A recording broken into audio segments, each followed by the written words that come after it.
See, our shirts are self-explanatory, you know. Knowledge is Power. The book right here, this is called Plague by Judy Mikovits. She is a world-renowned scientist. She's a doctor. She was jailed. You would call her a whistleblower. Let's get that out the way. She came out.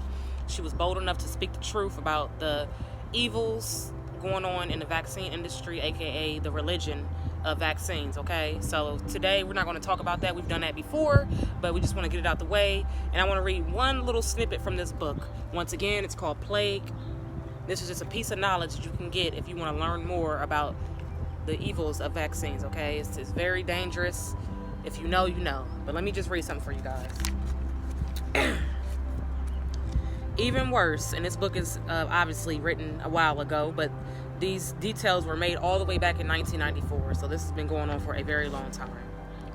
Even worse, in 1994, the scientific community reported the very real possibility that growing human viruses in animal tissue and cells used every day in laboratories around the world, then re-injecting that material back into humans.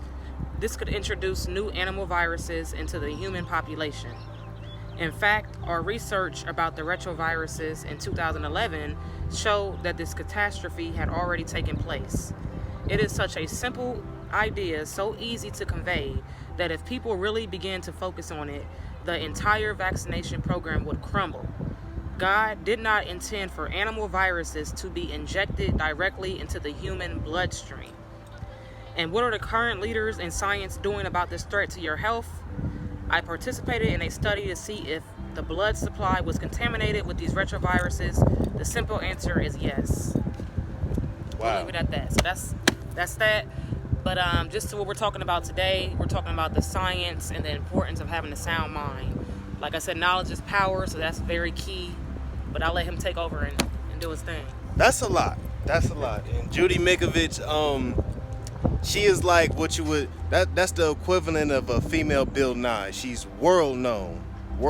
So shout out to Judy Mikovits, because it takes a lot of courage to put out information, that is, that you can get in trouble for, that you could lose your job, you could lose your career.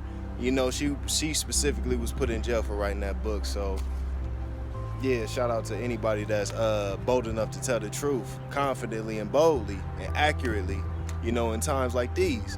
So with that being said, I want to talk a little bit about the importance of having a sound mind and just having a strong mind, because the internal part of yourself is the part that you produce and the part where you're supposed to be self-sufficient. So, for example, externally, we all looking for love, but if we don't find it, we shouldn't ever be to the point where we self-destruct, because we should have been giving ourselves love the whole entire time. It's just like, for example, it's cool to have somebody think for you, but if you don't have somebody to think for you, you shouldn't turn into an idiot, So back in the day, some people probably remember this, when you went to visit a doctor, they would tell you if you were mentally sound, because sound determines health. They don't do that no more, because sound determines health. And if your body frequency, if your brainwave frequency falls below 72 megahertz, then you're not in the proper harmonic pitch, which means you're not healthy. So for example, we have to take into account that there's things that lower our vibration on an everyday basis that we don't even take into account of, and we got to do our due diligence and be conscious and aware of what's going on, and it's a state now where people are so afraid to be themselves, and afraid to, some people probably feel the same way we do, but they don't feel confident enough to speak on it. And I'll interject just for a quick second.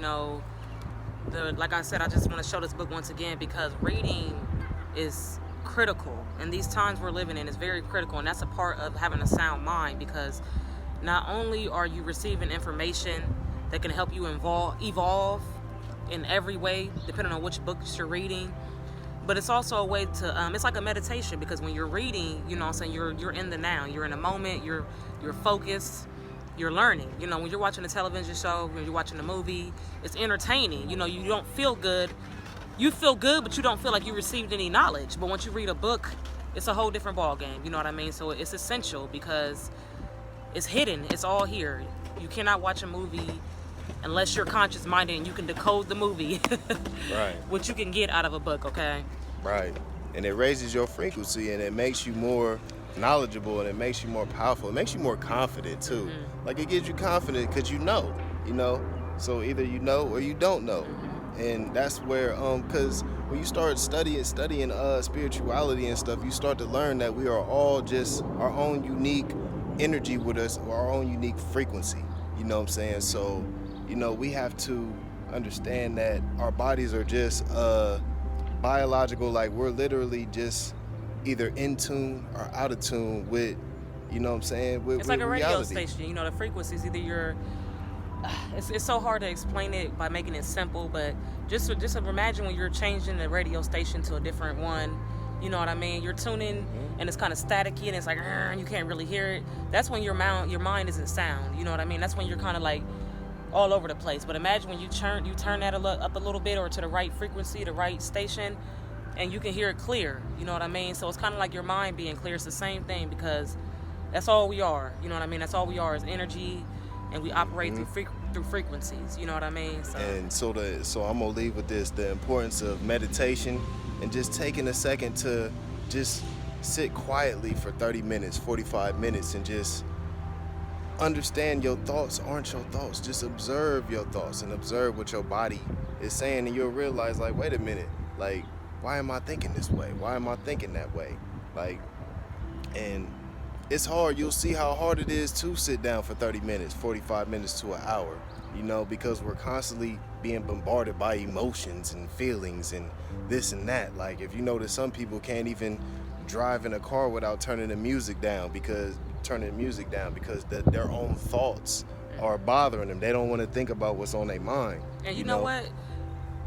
The test is, see how long you can sit in a room by yourself, like he said, with your thoughts. That's when you gain your power, because when you have control over your thoughts, that's your power right there. Because like I said, he said half of the time, that what you're hearing in your head is not even your thoughts. You know what I mean? And if you can control what you let become an emotion, that's when you've completely transformed your world. Because before that thought even seeps through to that certain neuron in your brain, you can stop it. You can control it. Like, wait a minute, I'm thinking about Pookie from 5 years ago, that he did me wrong. He owed me $20 or something crazy. Right. But you can completely stop that thought. And that's an example. But things in the world we live in, we're constantly thinking. You know what I mean? So you have to learn how to clear your thoughts. Be by yourself. Control your thoughts. Solitude. Nature. Right. Reading. Right. This is what it's all about too. It's not about what happens to you. It's about how you react to Absolutely. it. We can let things, fester up and just tear us up inside. Like, for example, like if I'm on the COTA bus and somebody wants to get on and just cuss me out for no reason, it's up to me. Am I gonna let that person ruin my day, ruin my week, ruin my So. We got to focus on. And it's all about how important your sanity is to you. Because people say they want to have a sound mind. People say they want peace. I want peace. And I don't understand why my life is always so hectic and why I'm always anxious. And it's because you haven't took any time for self-care. Sometimes you have to be selfish. And when it comes to taking care of yourself, period. So how important is a sound mind to you, period? That's what it comes down to. Nobody can force you to get solitude. Nobody can force you not to call your girlfriends when something's going on instead of you dealing with it by yourself. You know what I'm saying? People cannot be by themselves. Nobody can force you to sit at home by yourself and just relax instead of having to call your friend over or whatever it may be. Go for a jog by yourself. You know what I'm saying? Like, the world we live in, if you cannot focus and you cannot even learn to be by yourself, you will not make it, all right? Man, I ain't gonna ramble too much longer, but man, this is 12 years of chemistry. Like, it's hard to get we done been through damn near everything, and if everything we've been through led us to this point right here, I want to use this as motivation that, to fight through your situation and fight through to not give up, You know what I'm saying? And be strong through whatever happens. You know, because inside, as long as you care about, as long as you know what's going on inside your head, I don't care what nobody thinking. Like, it shouldn't matter what nobody thinking. And once you, like I said, you gain a certain freedom. You know what I mean? When you have a sound mind and you're at peace and you know your worth and whatever it may be, you don't care. Look at us. Man, we should do a meditation challenge like every day, you know, 20 minutes to yourself, you know, when you wake up in the morning and when you go to sleep at night. 20 minutes, you know, and then you can start from there, raising up 30, 45 to an hour, you know. So, you know, let's love life, you know what I'm saying, enjoy this. You know what I'm saying? We only got one life, man. We got to enjoy it. We can't spend time being all mad. We got to be free. We got to be free. We love y'all. Hey, like and subscribe. Support us. We don't support violence. We're supporting knowledge. Hey, knowledge. It's freedom of speech. It's almost gone. Y'all got to understand. This won't be here much longer. Eventually, you won't even be able to express yourself through your clothes. Hey. Stay tuned. Hey, stay tuned. Melanated the Elevator. We love y'all. Peace. Peace.